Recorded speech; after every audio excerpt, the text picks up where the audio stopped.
নমস্কার, রাধে রাধে। আজকে সে আমাদের গীতা পাঠ হচ্ছে সেই একটা অন্নপ্রাশন,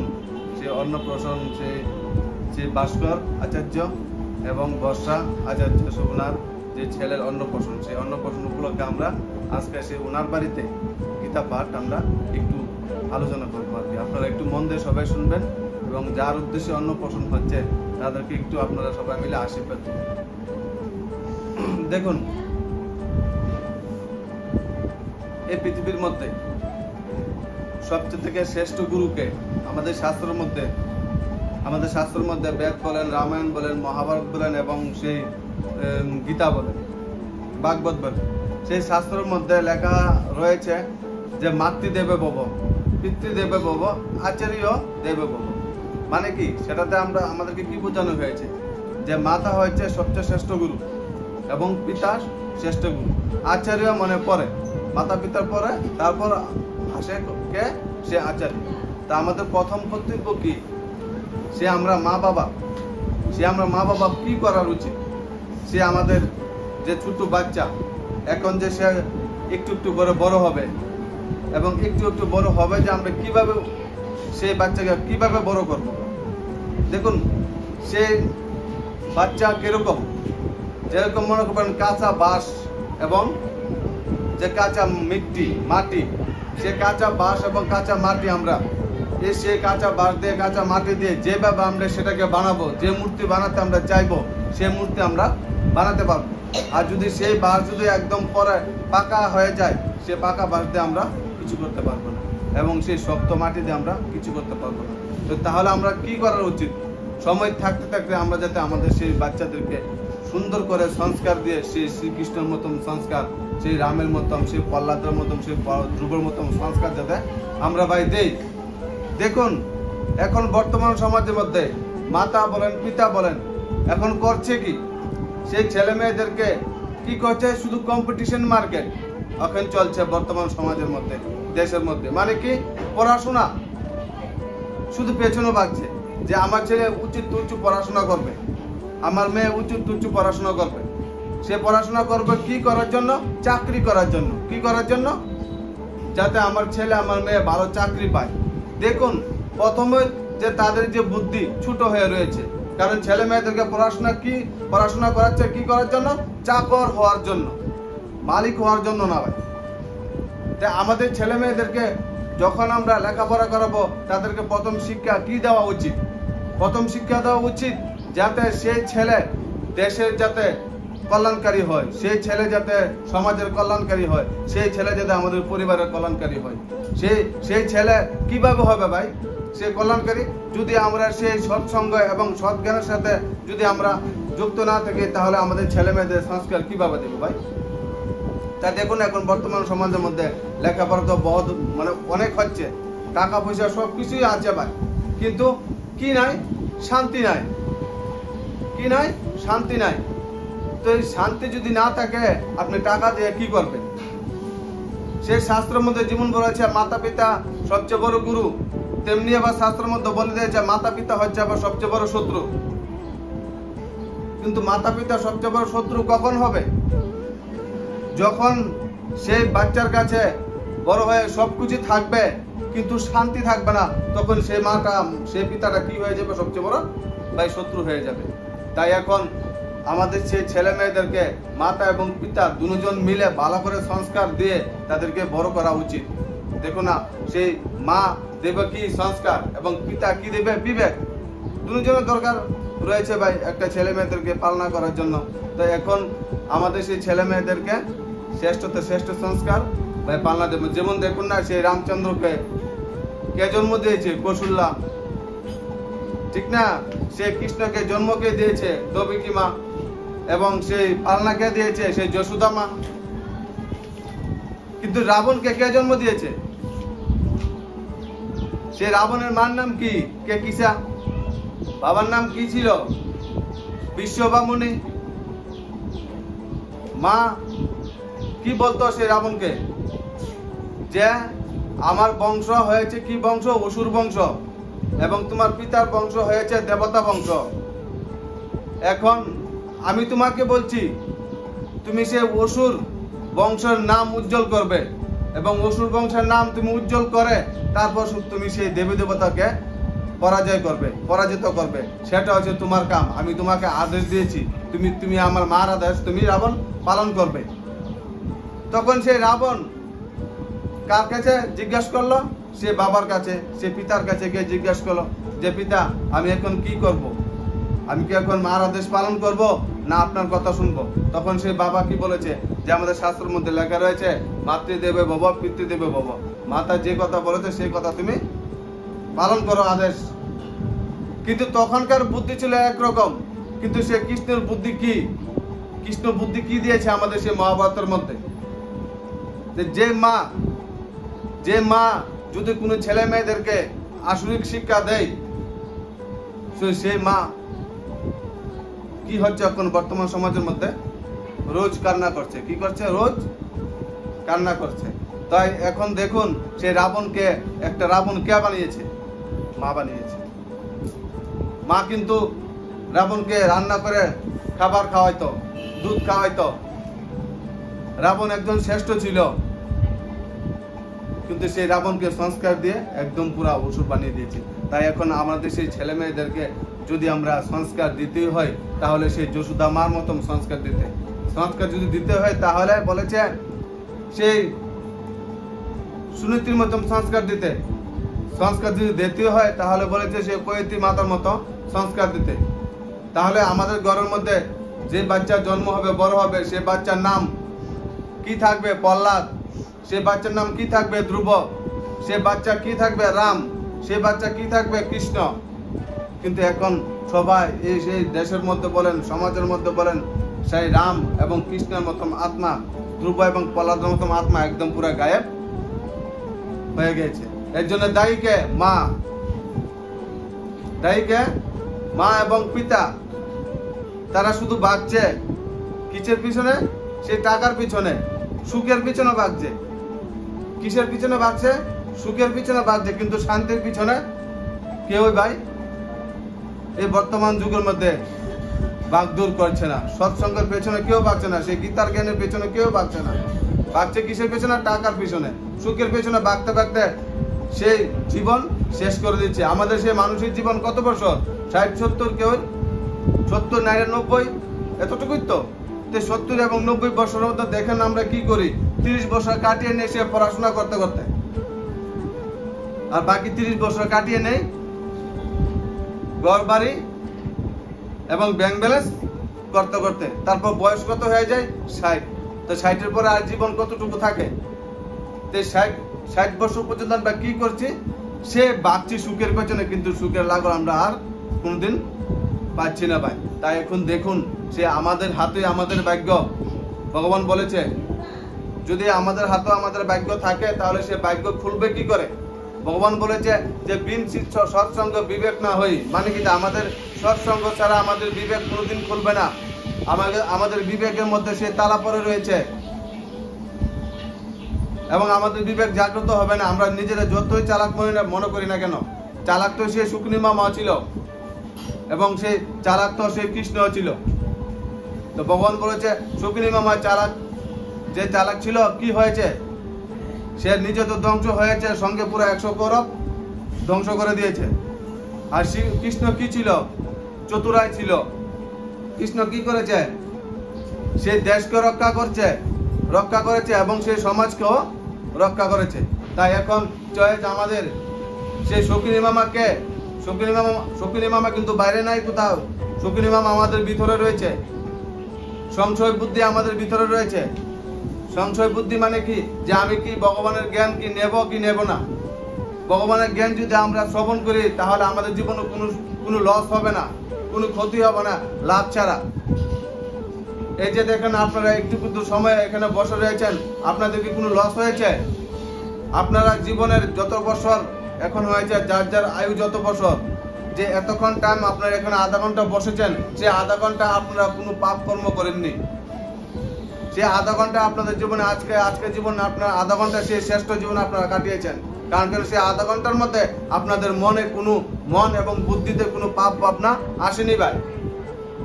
তাই দেখুন, সে আমরা যদি এখন শ্রেষ্ঠতম হতে চাই, আমাদের ঘর, আমাদের পরিবার, আমার ছেলের যদি ভবিষ্যৎ সুন্দর হতে চাই, তাহলে সে আমাদের আশ্রয় কার নিতে হবে, সাহায্য কার নিতে হবে? সেই সাহায্য নিতে হবে গুরুর। গুরু কি করে? গুরু আমাদেরকে অজ্ঞানত অন্ধকার থেকে আলোতে নিয়ে যায়। গুরু কি করে? আমাদের জীবনের সব সমস্যার সমাধান দেয়। গুরু কি করে? আমাদেরকে সংস্কার শিখা। তাই প্রত্যেকের জীবনে একজন গুরু থাকার দরকার ভাই।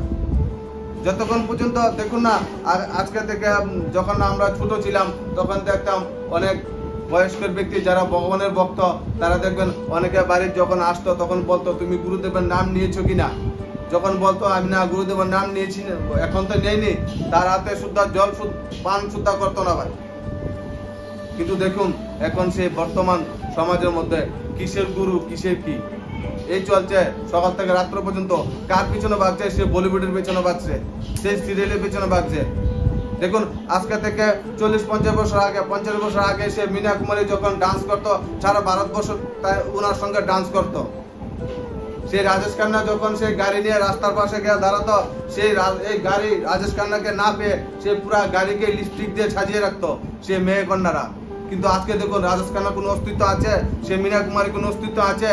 দেখুন বড় বড় বলিউডের হিরো হিরোইনরা ড্রাগস করে, তারা নেশা করছে এবং তাদেরকে আমরা ফলোয়ার্স বানাচ্ছি। ভগবান বলেছে ফলোয়ার্স যদি তুমি বানাতেই চাও তাহলে প্রহ্লাদের মতো মহাত্মাকে ফলোয়ার্স বানাও। দেখুন আজকে আমরা এখনো সেই প্রহ্লাদের নাম মুখ দিয়ে বলছি। সত্যযুগে ওনার জন্ম হয়েছিল, আজকে এত বছর পরে 10,000 বছর পরও আমরা সেই প্রহ্লাদের কথা বলছি। আর যদি একজন বলিউডের হিরো হিরোইন যদি আজকে যদি মারা যায়, কালকে উনাকে ভুলে যায়, তো তাদেরকে আমরা আইডল বানাচ্ছি।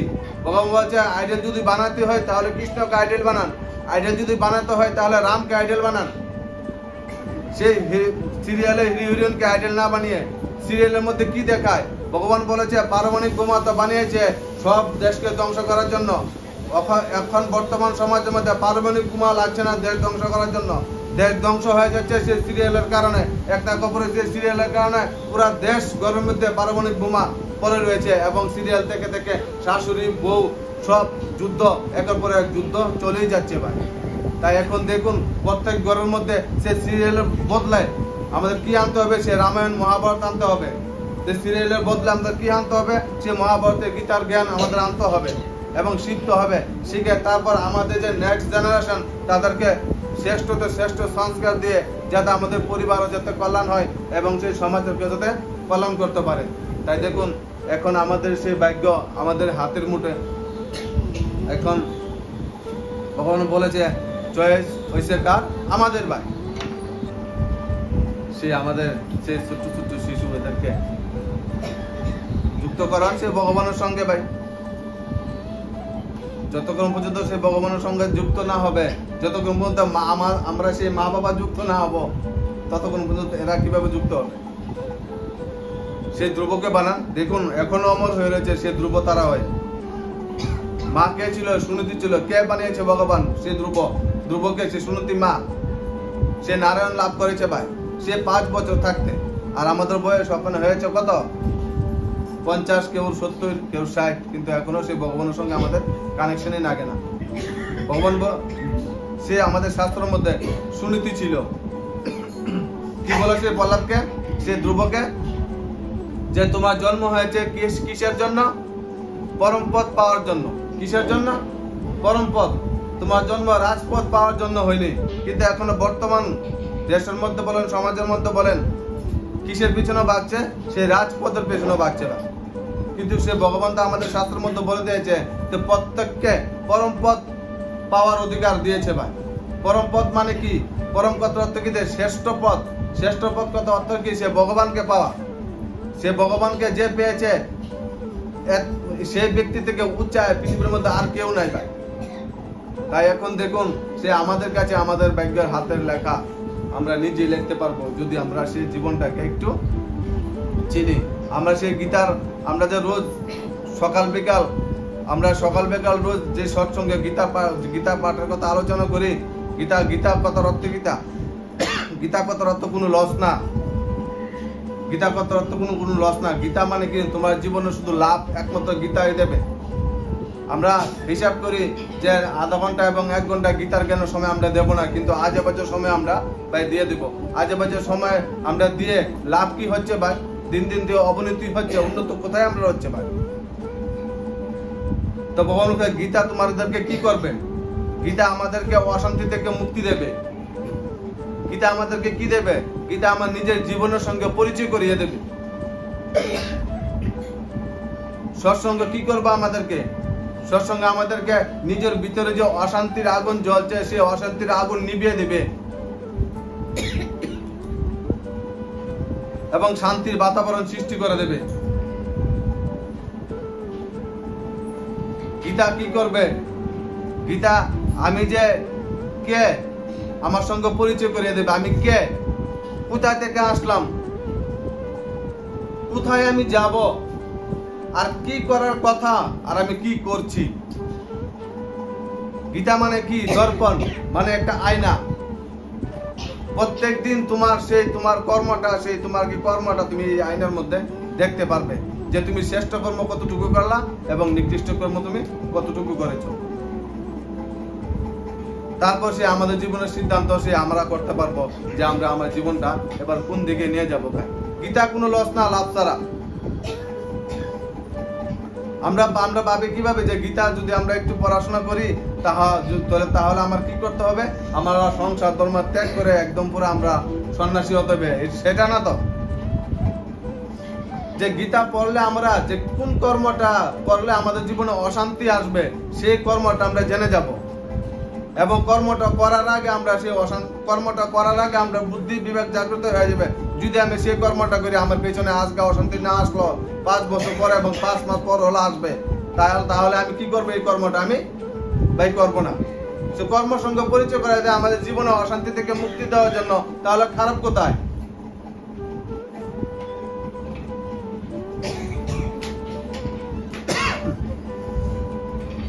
তারা খারাপ কোথায়? তারা প্রত্যেকের জীবনের দরকার। কিসের দরকার? সে শ্রেষ্ঠ জ্ঞানের দরকার। দেখুন আমরা সবাই, ভগবান বলেছে পড়াশোনা প্রত্যেক ছেলে মেয়ে করান, উচ্চ পড়াশোনা করান, শ্রেষ্ঠ পড়াশোনা করান, কিন্তু সেটা হচ্ছে জীবিকার পড়াশোনা। আর সে জীবনের পড়াশোনা কি? সে গীতার জ্ঞান আমাদের কি করে? আমরা যে পড়াশোনা করে যে টাকা পয়সা উপার্জন করব এবং সেই টাকা পয়সা কিভাবে আমরা খরচ করব সেটা শিখাবে সেই গীতার জ্ঞান। দেখুন এখন বর্তমান সমাজের মধ্যে ওয়ানজিসি চাকরি করছে, বেতন 1 লাখ 2 লাখ টাকা পাচ্ছে, কিন্তু খরচ যে কিভাবে করবে সেটাই জানে না ভাই। তো সেই সৎসঙ্গ আমাদেরকে শিখাবে খরচ কিভাবে তুমি করবে ভাই, তোমার জীবনে শান্তি কিভাবে আসবে। তাই এখন দেখুন আমাদের প্রত্যেক মা বাবা এখন উচিত যে আমরা প্রত্যেক মা বাবা নিজেও গীতার জ্ঞান ধারণ করব এবং সে আমাদের ছেলে মেয়েদেরকে গীতার জ্ঞান ধারণ করাবো। এটা আমাদের কর্তব্য ভাই। ভগবান বলেছে যে আমরা যাতে সে মাতা পিতা যাতে আমাদের সেই ভবিষ্যৎ আমাদের সেই সন্তানের শত্রু যাতে আমরা ভাই না হই। ভগবান বলেছে দেখুন একদিন সে ছেলে মেয়ে আমাদেরকে দোষারোপ করবেই করবে। কারণ আমরা কি মনে করছি যে আমাদের কর্মটা কি সেই ছেলে মেয়ে ভুলে যাবে? সে যে ছেলেটা ছোট্ট ছেলে রত্নদীপ, যখন আমি ওনার সেই ছোট্ট শিশুর সমান ছিলাম, তখন কি করেছে কে আমার প্রত্যেকটা কর্ম আমার কিন্তু মনে রয়েছে ভাই। তো ছোট থাকতে আমার মা বাবা কি কর্ম করেছে আমার স্পষ্ট মনে রয়েছে ভাই। কোনটা শ্রেষ্ঠ কর্ম করেছে, কোনটা নিকৃষ্ট কর্ম করেছে, এখন কিন্তু আমার বিবেক দিয়ে কিন্তু বুঝে নিচ্ছি যে আমার মা বাবা কোনটা নিকৃষ্ট কর্ম করেছে এবং কোনটা শ্রেষ্ঠ কর্ম করেছে। বুদ্ধি কিন্তু একদম পুরা পিওর। এখন যেটা মনে রাখবে এটা কোনোদিন ভুলবে না। তাই দেখবেন প্রত্যেক মা বাবা যে কর্মটি করেছেন বাচ্চারা কিন্তু ফলো করতেছে কাকে? সে মা বাবাকে। সে একদিন কিন্তু আপনাকে আপনার দোষ দেখিয়ে দেবে যে আপনার জীবনে আপনি ওইখানে দোষ করেছেন। তাই দোষ ধরিয়ে দেওয়ার আগে যাতে আমরা কর্ম ঠিক করে নেবে, কমসে কম যাতে আমাদের ছেলে মেয়ে কাছে যাতে আমরা শ্রেষ্ঠ উচ্চ যাতে থাকি আর কি। দেখুন সেই সাধারণ সরল জ্ঞান, একদম গীতার জ্ঞান, যদি আপনারা সেই গীতার জ্ঞান শোনানোর ইচ্ছা থাকে তাহলে সে আমাদের যে আজকাল সেই নিভা মাতা বলেন, সোমা মাতা বলেন, রোজ তারা আমাদের সেই সৎসঙ্গের সঙ্গে সৎ জ্ঞান রোজ শুনছে এবং সেই অনেক দিকে তারা সেই গীতার জ্ঞানের সেবাও করছে এবং অনেক মানুষ তাদের কাছ থেকে জ্ঞান শুনে শান্তিও পাচ্ছে। তাই যদি আপনারা যদি একটু শোনানোর ইচ্ছা যদি হয় তাহলে আপনারা রোজ শুনতে পারবেন, শোনানোর ব্যবস্থা আছে। আমাদের সেই জ্ঞান কামতি একটা চ্যানেল রয়েছে, সেই চ্যানেলের মধ্যে আমরা রোজ জ্ঞান ছাড়ছি ভাই। রামায়ণ, মহাভারত, উপনিষদ প্রত্যেক শ্রেষ্ঠ আত্মাদেরকে আমরা সেই তুলে ধরছি সবার সামনে, যে দেখুন সে আমাদের সে পূর্বজ যে এত সুন্দর সুন্দর কর্ম করে দিয়েছে শ্রেষ্ঠ আত্মাদেরকে, সেই আত্মাদের জ্ঞান আমরা সবার কাছে পৌঁছে দিচ্ছি। এবং যদি আপনারা সেই জ্ঞান কামতি চ্যানেল দেখেন এবং আপনাদের ছেলে মেয়েদেরকে দেখান, তাহলে সেই আশা করি আপনাদের সেই ঘরের মধ্যে একদম স্বর্গ এসে যাবে এবং শান্তি সারা জীবন থাকবে। তা আজকে বেশি দেরি করব না, কারণ ওনার বাড়ির মধ্যে অনুষ্ঠান, একটু এতটুকু বললাম। রাধে।